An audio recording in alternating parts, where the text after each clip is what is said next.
dahil sa mabilis na pagresponde ng mga tauhan ng Santa Maria Municipal Police Station sa lalawigan ng Ilocos Sur sa isang insidente ng pagkalunod, agad na naaksyonan at isang buhay ang matagumpay na nasagip mula sa tiyak na kapahamakan.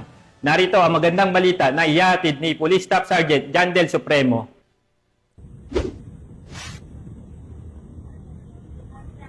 Alas 12:30 ng hapon noong Agosto 3, 2025, nakatanggap ang Santa Maria PNP ng tawag tungkol sa isang insidente ng pagkalunod sa Nalbo Beach, Santa Maria, Ilocos Sur. Ang biktima ay isang residente ng Barangay Pinaan ng nasabing bayan. Pinangunahan ni Police Major Macario G. Lulawan Jr., hepe ng Santa Maria PNP, ang pagresponde sa nasabing insidente.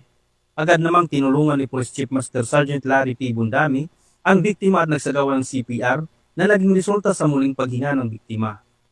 Sa tulong ng mabilis na aksyon ng Santa Maria PNP at ng mga residente, naibalik ang buhay ng biktima at agad siyang dinala sa ospital ng MDRRing team upang mabigyan ng tamang medikal na atensyon. Ang ginawa ni Police Chief Master Sergeant Bundami ay nagpapakita ng tunay na dedikasyon sa serbisyo at pagmamalasakit sa kapwa. Ang kanyang aksyon ay isang halimbawa ng pagpapalaga ng PNP sa pagtulong at pagprotekta sa mga tao.